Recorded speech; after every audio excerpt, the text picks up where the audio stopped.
Financial Survival Network, helping you to survive and thrive in the new economy. Get our complimentary newsletter at financialsurvivalnetwork.com. This is the Financial Survival Network. Hi, it's Kerry Lutz. I recently decided to move my retirement account into physical precious metals to hedge against the coming times. If you want to move an existing retirement account into physical precious metals that you can hold in your hand, tax-free, there's no company that can do it more quickly and efficiently than Regal Assets. It took them just 24 hours to open my new IRA account, and all I had to do was fill out one simple form. The best part is that Regal Assets does all the work for you. They cover the setup and administrative costs for 2013. If you're interested in making the same move I did, call 855-678-6620, 855-678-6620. That's 855-678-6620, or visit them at regalassets.com. You'll be glad you did, and tell them Kerry sent you. You are listening to the Financial Survival Network.com. I'm Kerry Lutz, 1230 WBZT. Well, I know you're familiar with our next guest. You've read Crash Proof 2.0, and the Peter Schiff Show. He's here with us now. Peter Schiff. Peter, welcome back to the Financial Survival Network. Well, thanks for inviting me back, Kerry. How are you? Oh, great. And you've been busy as usual. Saw you the other night on TV, and I think you're converting Lawrence Kudlow. I think you're turning him into a believer in sound money, aren't you? Well, he was a believer, and then he kind of signed on to the inflationists. He kind of got taken in, I think, by the Fed and the idea that all this money printing hasn't created inflation, which, of course, it has. But now, of course, we're up in the ante on this. The Fed is going to be kicking it into hyper gear, and it's not going to be able to lie about the amount of inflation at some point. Prices are going to be rising so dramatically. They're not going to be able to hide behind these doctored up CPI numbers. They're already laying the foundation now for more inflation, because they're telling us we don't have enough inflation, and that their goal is higher inflation. And I think certainly when Janet Yellen comes in, she's going to achieve that goal. She's going to pursue it with even more vigor than Bernanke would have. Yeah, that's hard to believe, but everyone was saying that Summers was going to be the next Fed chief, that he was hawkish on inflation, and that somehow they were convinced that he was the answer to all that ails the U.S. economy and the world economy. Personally, I never believed it. They were talking about this taper thing that as if it was a fait accompli. And Peter, what would have happened if they had tapered to the economy, to the dollar, to the world economy, if they had just kind of turned off the monetary spigot just a little bit? Well, the bond market would have gone down. The stock market would have gone down. The real estate market would go down. The markets would start factoring in the next round of tapering. And so the markets would go down, and we would go back into recession, and the Fed would have to untaper. The Fed would then have to stimulate the economy. Now, it wouldn't have to, but that's what it would do, because that's what it does. And so the Fed didn't want to have to do that. The Fed didn't want to taper and then have to reverse course. It would look ridiculous. The Fed also doesn't want to admit that the only thing propping up the economy is their QE. They want to pretend that it's a legitimate recovery that can proceed on its own. It can't. The only support it has is QE. You take away the support, the economy implodes. So they got to keep on doing it, but they can't tell the truth about why they're doing it or how phony the recovery is and how addicted we are to the continuation of this policy.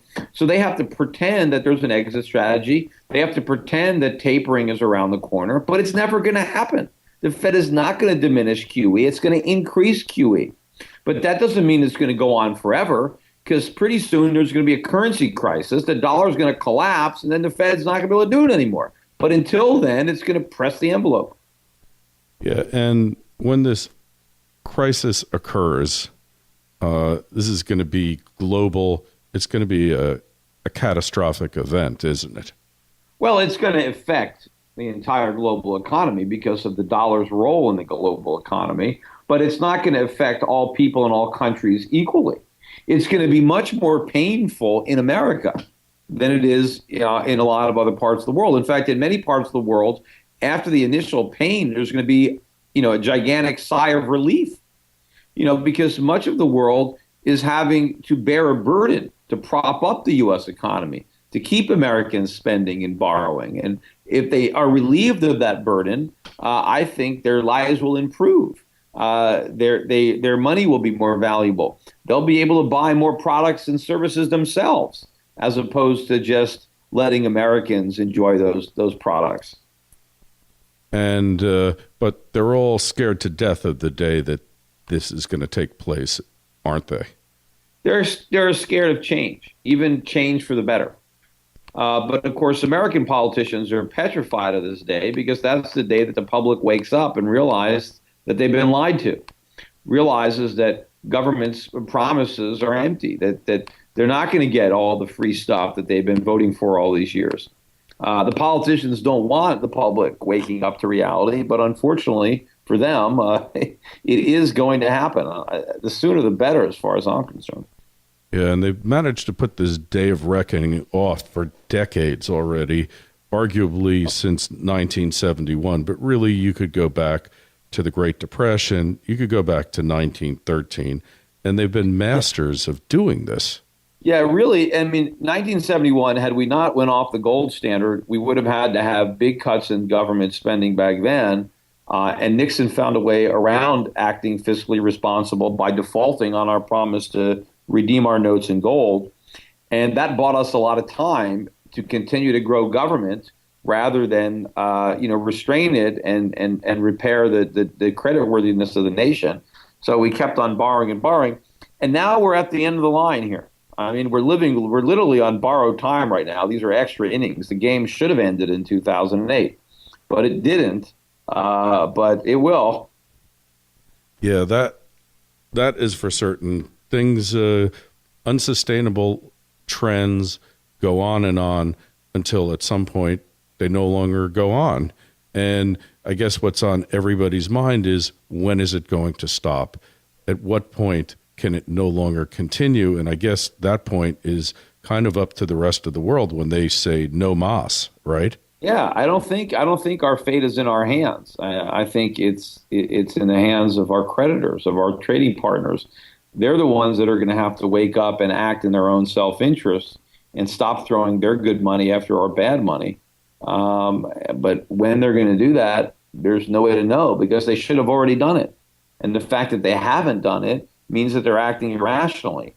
And when people are acting irrationally, there's no way to know how much longer they're going to behave that way. But to assume that they'll behave that way forever, I think is a big mistake. Yeah, and speaking of acting irrationally and crazy things going on, look at this Obamacare situation. I mean, I knew 6 months ago that the website Healthcare.gov was going to be a failure and never function properly, along with the whole rest of the program. But I have to admit, even I'm surprised that they just let the thing go through, knowing that the website couldn't work. I mean, they were so concerned that it would be available in 150 languages that they forgot to make sure it worked in English. But the sad part is the website is probably the best part of Obamacare. It's probably all downhill from here, because the worst part about Obamacare is not the marketing; it's the product. That's the big failure. This is likely the highlight of Obamacare. As bad as this rollout is, it's going to get a lot worse once the product is fully rolled out. Yeah. What do you think of a guy like Ted Cruz and that guy Mike Lee? I mean, they are politicians. They do belong to a political party, and yet they pretty much staked everything on stopping this thing. Do they get some credit for that? Well, I mean, look, they get credit for at least trying, even though their efforts, I think, was, half-hearted. I mean, I would have liked to have seen the focus not be on Obamacare, as bad as that is, but just say we're not going to raise the national debt under any circumstances. We refuse to increase the national debt. Had they been able to do that, then there would be no Obamacare because we couldn't afford it. The only reason we can have Obamacare is if we can go deeper into debt to pay for it. But if the Senate or the House of Representatives can simply stop the debt from rising, then all this government has to go away because the government can only provide these programs to the extent that they can go deeper into debt. So if you just say 17 trillion is it, we've got enough debt, we're not going to have any more, then the president can't have Obamacare. He can only have Obamacare if we have 18, 20, 25, 30 trillion of debt. Right? If you want to stop the debt, then there's no Obamacare. In fact, there's a lot of government programs that we're going to have to eliminate if we're going to act fiscally responsible. So that's what I'd like to see happen. Just focus on that. No more borrowing. That's it. Government lives within its means. If it can't provide something with the tax revenue it has, then it doesn't provide it. Get rid of it. And that day is going to come eventually anyway, right? Oh, yeah. And what's it going to be like then? I mean, we're going to have civil unrest. I mean, look what happened in those Walmarts when people thought that Black Friday had come early and there were no limits on their EBT cards, on their food stamp cards. And all of a sudden they said, oh, there are limits. You've only got 49 cents left. You could buy a pack of gum, but you can't buy $700 worth of food. Yeah, well, wait till it doesn't matter. Wait till the EBT cards are worthless because there's no food for sale because nobody wants that paper money anymore. Or wait till, the farmers, there's no food in the supermarkets because the farmers won't sell it because they don't want to get paid in paper money. They'd rather export their food into a foreign country. So, it's going to be tough. Or you never know. Prices for food could be rising so rapidly that the government imposes price controls. The government makes it illegal for the farmers to charge a market price for their food. So there's a mandated shortage because there's no food. Look, all this stuff is going to happen. Things are going to get very, very bad in America.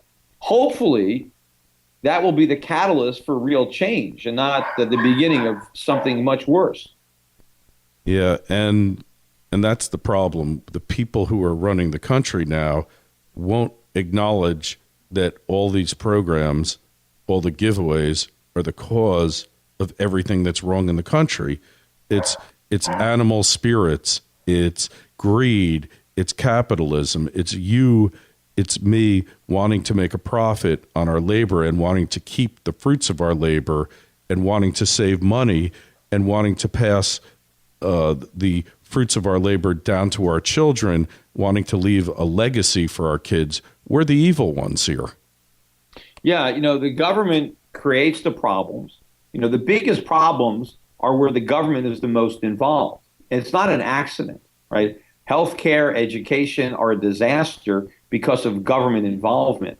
Before the government got involved, we had a great healthcare system. We had a great educational system. It was inexpensive and effective, and people bought the healthcare they needed and no more. They got the education that they needed and no more. But now, we waste a fortune on healthcare and education because of government enrollment. It's expensive because of government. It's, in many cases, inefficient or ineffective because of government. I mean, why do we have so many bartenders and waiters who have, master's degrees in psychology when men like, Thomas Edison didn't even go to college? I mean, he did, he basically, came up with a light bulb, founded Consolidated Edison, revolutionized, America as far as liberating Americans from lamps and candles and allowing them to have electric lighting. He didn't go to college. Guys like Vanderbilt or Rockefeller or Carnegie, self-made multi-billionaires in today's money, people that were wealthier than Bill Gates and Warren Buffett combined, if you adjust for inflation. These guys didn't even go to high school, let alone college. But now the government's got everybody believing that you've got to pay $50,000, $100,000 to get these degrees. You got to devote 5, 6, 7 years of your life to higher education. For what? So the teachers can make money. So the universities can make a bunch of money. The same thing with healthcare. The president wants everybody, buying prepaid medical.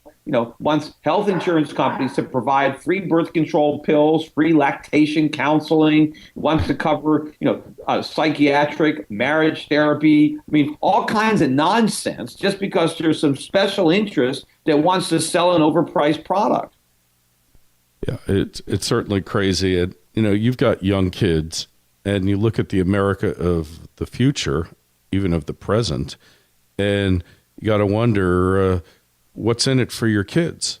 What's in it to make them to want to stick around here? Maybe they should be looking overseas for their future. Well, a lot of people are, and a lot of people will be, especially if we don't make the right choices as a nation. I mean, right now we're headed in the wrong direction very fast.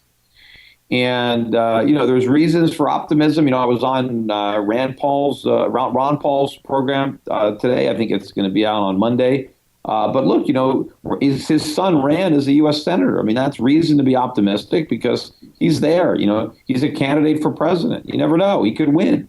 He could maybe in 2016, maybe in 2020. I don't know. But he's got a shot. He knows what's wrong with the country. And so we potentially could put people in positions of power who know what the problems are and have the integrity to solve them. But we also could put the wrong people in power. We could find somebody even worse than Obama. You think that's possible? Well, I'm sure it's possible, That's a frightening prospect, but I guess it could be done. I mean, it's been done before.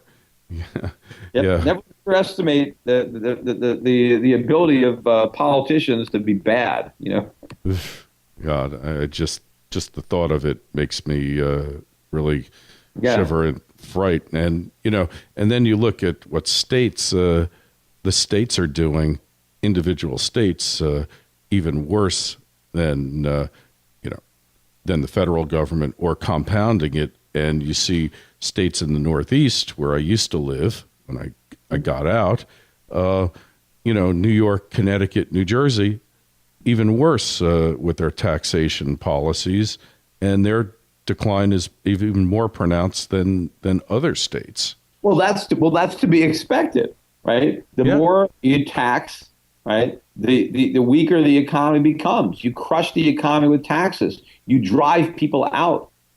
You put up a businesses not welcome sign at the border.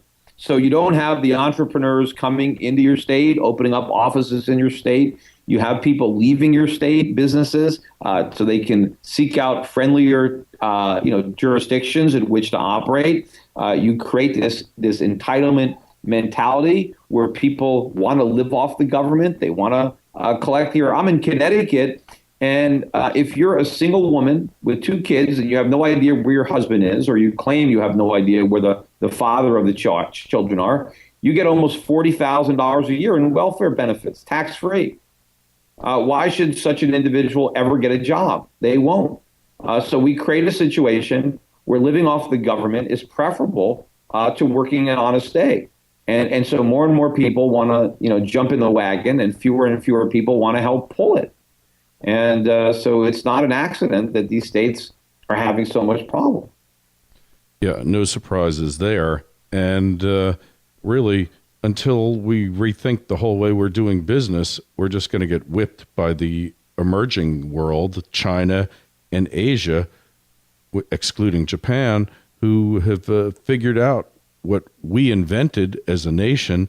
They've just taken it and run with it. Yeah, I mean, they know what works. It's what we used to be that works, not what we are today. If you want to emulate America, you don't emulate what we've become. You emulate what we were. The problem, though, for China is they're still wedded to this idea that they have to undervalue their currency, that they have to export to the United States, and that's the only way that their economy is going to grow. It's not. It's undermining their economy. Their economy would be much better, much stronger, and their citizens would be much wealthier. They would have higher standards of living right now had they not had this currency policy, had they simply allowed their currency to rise and not accumulated nearly $4 trillion of reserves. Yeah, reserves that may very well become worthless at some point, right? Yeah, well, a lot of it's already worthless. They just don't want to admit it. Yeah. And then they're propping up the euro, and they've been propping up the dollar effectively, because it's like a weekend at Bernie's, right? Everything is dead. Bernie is dead. The economies of the West are dead, but nobody wants to admit it. Yep.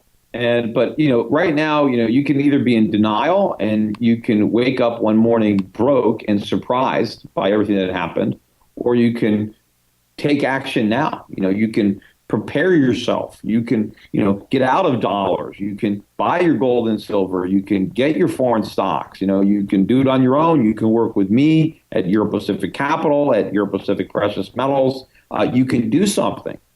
Because most of your neighbors, most of your friends are going to wake up one morning and they're going to be broke, and it's going to be a complete shock as to what happened. Yeah, working at the car wash is going to look like a great career opportunity one day, isn't it? Yeah, well, in America, it might be a bike wash, because a lot of Americans aren't going to have cars. That's going to be one of our big exports, is used cars. We're going to sell them to the Chinese because they'll be able to afford to drive them. We won't. Or we'll be stripping them for parts because they'll be worth more dead than alive, because you're not going to have car parts. Well, we're already doing that with we're taking a lot of things and scrapping them and sending the metal to China. Sure. And just as a little anecdote on that subject, I was going to interview a guest from Oregon and couldn't get through to her on the phone, couldn't get through to her on the cell phone. I was able to communicate with her on the internet. Someone had taken a big chunk of copper wiring out of the phone system there and brought down the cell phones and the telephones, the landlines, and they were gone for like 2 days. They were off the communications grid. That's what it's coming down to. Well, that's going to happen more and more in America as the dollar really comes under pressure and commodity prices rise. I mean, there's copper in everybody's roof, I think, and in their pipes. I mean, people are literally going to have the roof stolen off their houses. I mean, people are just going to just be, even street signs. At some point, people just might be ripping off down the street signs for the metal. Yeah, and that's... How can people be so oblivious to what's going on here, Peter? I mean, you and I have been living it for years now. How can they be so oblivious? Well, they've been indoctrinated. They've been dumbed down in government schools. Not only have we wasted all this money on our education, but many of the people graduate dumber than when they first enrolled. Yeah, that's a whole topic for another show, and that's something that's going to fall along with everything else, is the educational bureaucracy that's there for doing everything except teaching your kids the reading, writing, and arithmetic, right? Yep. Yeah. So just tell us your websites, your radio show, and Euro Pacific. Yeah, my radio show is shiftradio.com. You can go to there. You can listen to my show live, 10 a.m. to noon. I do it 5 days a week during the week. But you can go to shiftradio.com at any time on any day and listen to the most recent show. You can sign up and be a premium member. There's a 30-day free trial, so check it out. As far as doing business with me, you can work with me at my gold company. Check out shiftgold.com. We retail gold and silver to our clients. We ship it out. And also, if you want to build a portfolio of foreign stocks, if you want me to manage your money globally, I can do that for you at my brokerage firm, Euro Pacific Capital. The website there is Europac, EUROPAC.net. I also do a lot of videos on my video blog. If you're not a subscriber, you should check it out on YouTube. It's Schiff Report on YouTube. I put out a lot of interesting videos, and sometimes I put highlights up for my radio show. If you don't have a chance to listen to the whole show, you can get some of the highlights from the video blog. And again, you can listen to those whenever you want, watch them whenever you want on the Schiff Report on YouTube. All right, Peter. Well, it's always a pleasure, and you'll be able to hear this and see the links on financialsurvivalnetwork.com in the show notes. And Peter, keep getting the truth out there. Eventually, it's going to penetrate, I think, to more and more people, because this Obamacare debacle is kind of just the emperor's got no clothes here, for sure. Yeah. The good news, though, if it is good news, is the whole economy might collapse before Obamacare even kicks in. I mean, we've got so much damage from all the entitlements and government of the past that this new huge entitlement of the future may not actually have an opportunity to do all the damage because the bottom might drop out of the economy before. A very real possibility. And as we get closer and closer, it looks like, in fact, that's exactly what's happening. The NSA, all those things that are undermining our alliances with Europe and the rest of the world that's been keeping us afloat, they're like thinking, why are we bothering? Why are we bothering with these guys? And this is how they pay us back, right? Yep. I mean, the world is, if the world doesn't wake up on their own, we're going to wake them up. I mean, we're saying so many things that should be angering so many people, between spying on foreign leaders, threatening to default on our bonds. I mean, we're basically, begging the world to cut us off. Why? I don't know why they just don't accommodate us. Yeah, that's like, could they be dumber than us? That's the question. We're picking up on other countries. We're criticizing China. We just started criticizing Germany. We're lecturing Germany on how to run their economy. What's next? Hey, any events coming up, by the way? For me, I'm going to be in the New Orleans conference in a couple of weeks in November. I'm going to be at the Money Show in the UK in London in about a week and a half. And I'm going to be at an event in St. Kitts in December. So I got a few conferences coming up. If people, I guess they could check them out on my website at Europac.net. It pretty much gives my schedule of where I'm going to be. Great. And you're going to be in the Bahamas, I guess, in February for... Yeah, that's the Skousen... Skousen event, right? Yeah, that's in February down in Nassau. Yeah, I'll see you there for sure. So anyways, well, always a pleasure, Peter. And we just can't give up because as long as we got a breath left, we got to keep doing what we're doing. All right, we'll talk to you soon. All right, you be well. Bye-bye. Bye. Our friend Tom Dyson at the Palm Beach Letter is giving away free copies of a really cool report he put together called How to Protect Yourself from America's New Secret Police. Inside, you'll learn all sorts of simple, everyday tricks you can use to make yourself a little less visible and vulnerable to scammers, hackers, and even the federal government. For instance, inside Tom's report, you'll learn which free internet email service never to use. This company doesn't care if your account gets hacked or not. Or things the government must tell you if they request your social security number. And how to spot skimmers lying in wait on ATMs and gas pumps, and much, much more. These tricks and secrets are low-hanging fruit ideas. You don't have to invest time or much money into them. Most are free. But by taking some basic measures, you can make your privacy much harder to invade than your neighbors. Tom's report is available for a limited time to listeners who take a trial subscription to his newsletter. Just visit the Financial Survival Network homepage for more information, or go to www.palmbeachletter2.com. That's www.palmbeachletter2.com. The Financial Survival Network, helping you to survive and thrive in the new economy. Get our complimentary newsletter at financialsurvivalnetwork.com. This is the Financial Survival Network.